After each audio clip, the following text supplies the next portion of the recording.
ये हफ्तावार बाइबल का दरसी वाज Plainfield Christian Science Church Independent की जानब से है, जो न्यू जर्सी अमेरिका में वाक़ है। मज़ीद मालूमात के लिए आप हमारी वेबसाइट मुलाहिज़ा करें www.plainfieldcs.com। ये सबक 12 फरवरी 2023 बरोज़ इतवार हफ्ता के इख्तिताम पर आपके मतालिया की गर्ज से तैयार किया गया है। मज़मून जान, सुनहरी मतन, इमसाल। रास्तगार आदमी की शाहरा ये है कि बदी से भागे और अपनी राह का निगहबान अपनी जान की हिफाजत करता है। जवाबी मतालिया। ज़बूर। मैं अपनी आंखें पहाड़ की तरफ उठाऊंगा, मेरी कुमक कहाँ से आएगी? मेरी कुमक खुदावंद से है, जिसने आसमान और ज़मीन को बनाया। खुदावंद तेरा मुहाफिज है, खुदावंद तेरे दाहिने हाथ पर तेरा साहिबान है। ना आफताब दिन को तुझे ज़रर पहुंचाएगा, ना महताब रात को। खुदावंद हर बला से तुझे महफूज रखेगा और तेरी जान को महफूज रखेगा। खुदावंद तेरी आमदरफ्त में अब से हमेशा तक तेरी हिफाजत करेगा। दरसी वाज बाइबल में से ज़बूर। खुदावंद का शुक्र करो, क्योंकि वो भला है और उसकी शफकत अबदी है। खुदावंद के छुड़ाए हुए यही कहें, जिनको उसने फिदिया देकर मुखालिफ के हाथ से छुड़ा लिया और उनको मुल्क मुल्क से जमा किया, पूरब और पश्चिम से, उत्तर और दक्षिण से। वो बियाबान में सहरा के रास्ते पर भटकते फिरे, उनको बसने के लिए कोई शहर न मिला। वो भूखे और प्यासे थे और उनका दिल बैठा जाता था। तब अपनी मुसीबत में उन्होंने फरियाद की और उसने उनको उनके दुखों से रिहाई बख्शी। वो उनको सीधी राह से ले गया ताकि बसने के लिए किसी शहर में जा पहुंचे। काश के लोग खुदावंद की शफकत की खातिर और बनी आदम के लिए उसके अजायब की खातिर उसकी सिताइश करते, क्योंकि वह तरसती जान को सैर करता है, वो भूखी जान को नेमतों से मालामाल करता है। यर्मिया। ऐ कौमों, खुदावंद का कलाम सुनो और दूर के जजीरों में मुनादी करो और कहो कि जिसने इसराइल को तितर बितर किया वही उसे जमा करेगा और उसकी ऐसी निगहबानी करेगा जैसी गडरिया अपने गले की, क्योंकि खुदावंद ने याकूब का फिदिया दिया है और उसे उसके हाथ से जो उससे जोरावर था रिहाई बख्शी है। पास वो आएंगे और सहून की चोटी पर गाएंगे और खुदावंद की नेमतों यानी अनाज और मै और तेल और गाय बैल के और भेड़ बकरी के बच्चों की तरफ इकट्ठे रवां होंगे और उनकी जान सैराब बाग की मानद होगी और वो फिर कभी गमज़दा ना होंगे। उस वक्त कंवारियां और पीरो जवान खुशी से रक्स करेंगे, क्योंकि मैं उनके गम को खुशी से बदल दूंगा और उनको तसल्ली देकर गम के बाद शादमान करूंगा। और मैं काहिनों की जान को चकनाई से सैर करूंगा और मेरे लोग मेरी नेमतों से आसूदा होंगे, खुदावंद फरमाता है। तवारीख। खुदा की रूह इजरिया बिन ऊद पर नाजिल हुई और वो आसा से मिलने को गया और उससे कहा, ऐ आसा और सारे यहूदा और बिन्यामीन, मेरी सुनो। खुदावंद तुम्हारे साथ है जब तक तुम उसके साथ हो, और अगर तुम उसके तालब हो तो वो तुम्हें मिलेगा, और अगर तुम उसको तर्क कर दो तो वो तुमको तर्क कर देगा।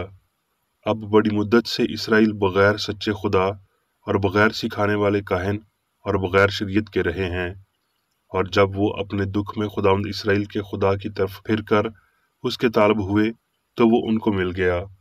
और उन दिनों में उसे जो बाहर जाता था और उसे जो अंदर आता था मुतलक चैन न था, बल्कि ममालिक के सब बाशिंदों पर बड़ी अजियतें थीं। जब आसा ने इन बातों और ऊद की बातों को सुना तो उसने हिम्मत बांधकर यहूदा और बिन्यामीन के सारे मुल्क से और उन शहरों से जो उसने कोहस्तानी मुल्क में से ले लिए थे मकरू चीज़ों को दूर कर दिया और खुदावंद के मज़बा को जो खुदावंद के औसारे के सामने था फिर बनाया। और उसने सारे यहूदा और बिन्यामीन को और उन लोगों को जो इफ्राइम और मनस्सी اور शमौन में से उनके दरमियान बूदोबाश करते थे इकट्ठा किया, क्योंकि जब उन्होंने देखा कि खुदावंद उसका खुदा उसके साथ है, तो वो इसराइल में से बकसरत उसके पास चले आए, और वो उस अहद में शामिल हो गए, ताकि अपने सारे दिल अपनी सारी जान से खुदावंद अपने बाप दादा के खुदा के तालिब हों। लूका। फिर यीशु रूह की कुव्वत से भरा हुआ गलील को लौटा, और सारे गिरदोनुमा में उसकी शोहरत फैल गई, और वो उनके इबादत खानों में तालीम देता रहा, और सब उसकी बड़ाई करते रहे।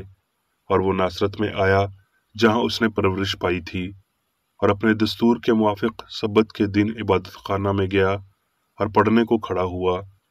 और यशायाह नबी की किताब उसको दी गई, और किताब खोलकर उसने वो मुकाम निकाला जहाँ लिखा था कि खुदाउन का रूह मुझ पर है, इसलिए कि उसने मुझे गरीबों को खुशखबरी देने के लिए मसा किया।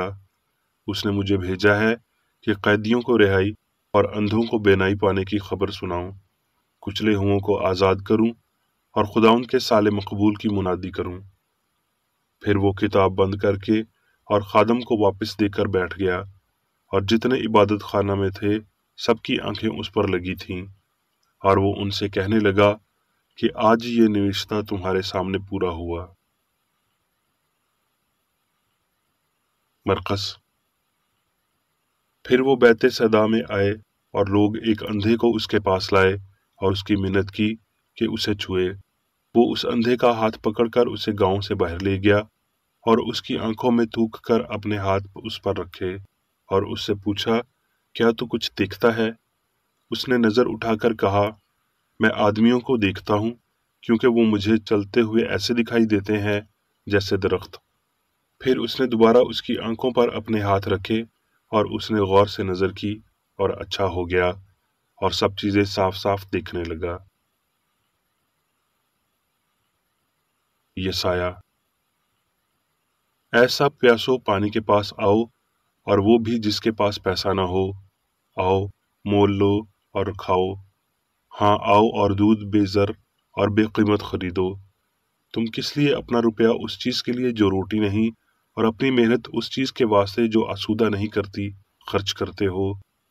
तुम गौर से मेरी सुनो, और हर वो चीज जो अच्छी है खाओ, और तुम्हारी जान फरबी से लज्जत उठाए। कान लगाओ और मेरे पास आओ, और सुनो, और तुम्हारी जान जिंदा रहेगी, और मैं तुमको अब्दी अहद यानी दाऊद की सच्ची नेमतें बख्शूंगा। पतरस। क्योंकि पहले तुम भेड़ों की तरह भटकते फिरते थे, मगर अब अपनी रूहों के गलाबान और निगहबान के पास फिर आ गए हो। अब मैं मेरी बेकरेडी की तहरीर करदा क्रिश्चियन साइंस की दरसी किताब साइंस और सेहत आयात की कुंजी के साथ में से ली गई तहरीरें पढ़ूंगा। साइंस और सेहत। आसमान यानी हस्ती की हम आहंगी पर पहुंचने के लिए हमें इलाही असूल की हस्ती को समझना होगा। आसमान, हम आहंगी, रूह की सल्तनत, इलाही असूल की हुकूमत, रूहानियत, राहत, रूह का माहौल। जान या रूह खुदा है, नाकाबिल तब्दील और अब्दी, और इंसान जान खुदा के साथ वजूदियत रखता और उसकी अक्कासी करता है, क्योंकि इंसान खुदा की शबीह है। जान मादा, जिंदगी, इंसान की जहानत है, जिसकी इनफरादियत होती है लेकिन मादे में नहीं। जान रूह से कमतर किसी चीज की अक्कासी कभी नहीं कर सकती। इंसान रूह का इजहार। भारतीयों ने बुनियादी हकीकत की चंद झलकियां पकड़ी हैं जब उन्होंने एक खूबसूरत झील को अजीम रूह की मुस्कुराहट का नाम दिया। हम इससे इनकार नहीं कर सकते कि जिंदगी खुद परवर है, और हमें रूह की अब्दी हमांगी से मुनकर नहीं होना चाहिए, क्योंकि बज़ाहिर फ़ानी एहसासात में इख्तलाफ हैं। ये खुदा इलाही असूल से हमारी नावाकफियत है जो ज़ाहरी इख्तलाफ को जन्म देती है, और इससे मुतल्लिक बेहतर सोच हमांगी को बहाल करती है। सच्चाई तफसील में हमें मजबूर करेगी कि हम सब खुशियों और दुखों के फ़हम का जिंदगी की खुशियों के साथ तबादला करें। جان لافانی ہے کیونکہ یہ روح ہے جس میں خود تباہی کا کوئی عنصر نہیں پایا جاتا۔ کیا انسان روحانی طور پر گم ہو چکا ہے؟ جی نہیں، وہ صرف ایک مادی حص کو کھو سکتا ہے۔ سارا گناہ جسمانی ہے، یہ روحانی نہیں ہو سکتا۔ گناہ یہاں یا اس کے بعد اتنے عرصے تک صرف تبھی وجود رکھ سکتا ہے جب عقل کا بھرم مادے میں موجود رہتا ہے۔ جو کھو چکا ہے وہ گناہ کا فہم ہی ہوتا ہے، نہ کہ گناہ آلودہ روح ہوتی ہے۔ بدی اچھائی کے فہم کے وسیلہ تباہ کی جاتی ہے۔ جان کے غلط اندازے کے وسیلہ کہ وہ فہم میں بستی ہے اور کہ عقل مادے میں بستی ہے۔ عقیدہ فہم کے عارضی نقصان یا جان کی غیر موجودگی میں گھومتا پھرتا ہے، یعنی روحانی سچائی میں۔ غلطی کی یہ حالت زندگی کا فانی خواب اور مادے میں موجود مواد ہے۔ ہستی کی لافانی حقیقت کے براہ راست مخالف ہے۔ جب تک ہم یہ مانتے ہیں کہ جان گناہ کر سکتی یا لافانی جان فانی بدن میں ہے، تب تک ہم ہستی کی سائنس کو کبھی نہیں سمجھ سکتے۔ جب انسانیت اس سائنس کو سمجھتی ہے تو یہ انسان کے لیے زندگی کا قانون بن جائے گی، حتیٰ کہ جان کا بلند قانون جو ہم آہنگی اور لافانیت کے وسیلہ مادی فہم پر غالب آتا ہے۔ زندگی جان کا قانون ہے، حتیٰ کہ سچائی کی روح کا قانون بھی، اور جان کسی نمائندہ کار کے بغیر کبھی نہیں ہوتی۔ انسان کی انفرادیت اپنے ضمیر میں کبھی مر سکتی ہے نہ غائب ہو سکتی ہے، جیسے کہ جان ہو سکتی ہے کیونکہ دونوں لافانی ہیں۔ الہی فہم بشر کی جان ہے اور انسان کو سب چیزوں پر حاکمیت عطا کرتا ہے۔ انسان کو مادیت کی بنیاد پر خلق نہیں کیا گیا اور نہ اسے مادی قوانین کی پاسداری کا حکم دیا گیا جو روح نے کبھی نہیں بنائے۔ اس کا صوبہ روحانی قوانین فہم کے بلند آئین میں ہے۔ ہم ساز اور غیر فانی انسان ہمیشہ سے موجود ہے اور بطور مادہ وجود رکھتے ہوئے کسی فانی زندگی، جوہر یا ذہانت سے ہمیشہ بلند اور پار رہتا ہے۔ یہ بیان حقیقت پر مبنی ہے، نہ کہ افسانوی ہے۔ ہستی کی سائنس انسان کو کامل ظاہر کرتی ہے، حتیٰ کہ جیسا کہ باپ کامل ہے، کیونکہ روحانی انسان کی جان یا عقل خدا ہے، جو تمام تر مخلوقات کا الہی اصول ہے، اور یہ اس لیے کہ اس حقیقی انسان پر فہم کی بجائے روح کی حکمرانی ہوتی ہے، یعنی شریعت کی روح کی، نہ کہ نام نہاد مادے کے قوانین کی۔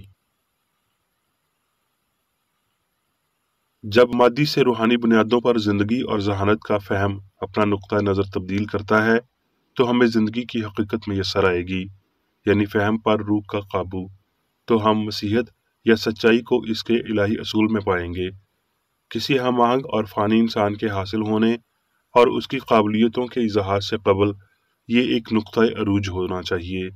الہی سائنس کی شناخت ہونے سے قبل اس عظیم کام کی تکمیل کو دیکھتے ہوئے الہی اصول سے اپنے خیالات کو ہٹانا بہت اہم ہے، تاکہ محدود عقیدے کو اس کی غلطی سے دستبردار ہونے کے لیے تیار کیا جا سکے۔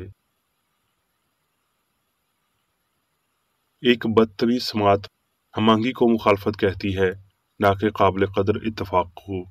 بس جسمانی فہم ہستی کی حقیقی خوشی کو نہ سمجھتے ہوئے اسے جھوٹی بنیادوں پر رکھے گا۔ سائنس مخالفت کو درست کرے گی اور ہمیں زندگی کی شیریں ہم آہنگیاں سکھائے گی۔ جان میں لامتناہی وسائل ہیں جن سے انسان کو برکت دینا ہوتی ہے اور خوشی مزید آسانی سے حاصل کی جاتی ہے اور ہمارے قبضہ میں مزید محفوظ رہے گی اگر جان میں تلاش کی جائے گی۔ صرف بلند لطف ہی لافانی انسان کے نقوش کو تسلی بخش بنا سکتے ہیں۔ ہم ذاتی فہم کی حدود میں خوشی کو محدود نہیں کر سکتے۔ حواس کوئی حقیقی لطف عطا نہیں کرتے۔ انسانی ہمدردیوں میں اچھائی کو بدی پر اور جانور پر روحانی کو غلبہ پانا چاہیے، وگرنہ خوشی کبھی فتح مند نہیں ہوگی۔ اس آسمانی حالت کا حصول ہماری نسل کو ترقی دے گا، جرم کو تلف کرے گا اور امنگ کو بلند مقاصد عنایت کرے گا۔ گناہ کی ہر وادی سر بلند کی جانی چاہیے اور خود غرضی کا ہر پہاڑ نیچا کرنا چاہیے، تاکہ سائنس میں ہمارے خدا کی راہ ہموار کی جا سکے۔ یہ جانتے ہوئے کہ جان اور اس کی خصوصیات ہمیشہ کے لیے انسان کے وسیلہ ظاہر کی جاتی رہی ہیں۔ مالک نے بیمار کو شفا دی، اندھے کو آنکھیں دی، بہرے کو کان دیے، لنگڑے کو پاؤں دیے۔ یوں وہ انسانی خیالوں اور بدنوں پر الہی عقل کے سائنسی عمل کو روشنی میں لایا اور انہیں جان اور نجات کی بہتر سمجھ عطا کی۔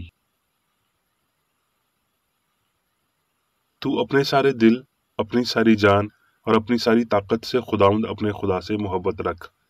اس حکم میں بہت کچھ شامل ہے، حتیٰ کہ محض مادی احساس، افسوس اور عبادت۔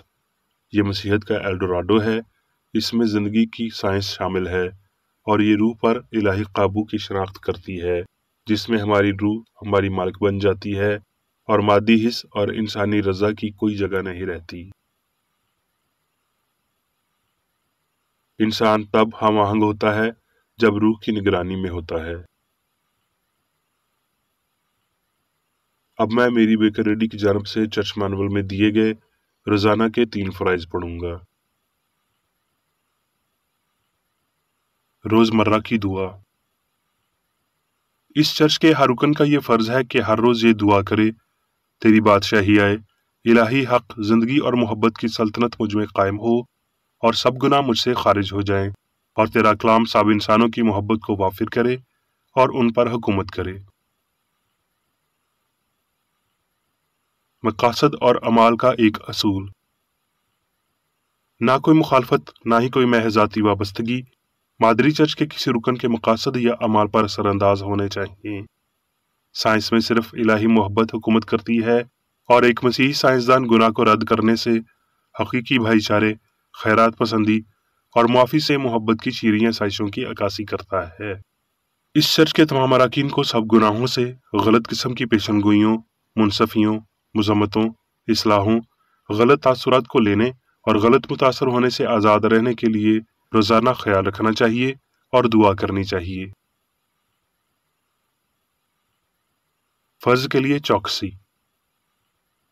اس چرچ کے ہر رکن کا یہ فرض ہے کہ وہ ہر روز جارحانہ ذہنی آرا کے خلاف خود کو تیار رکھے، اور خدا اور اپنے قائد اور انسانوں کے لیے اپنے فرائض کو نہ کبھی بھولے اور نہ کبھی نظر انداز کرے۔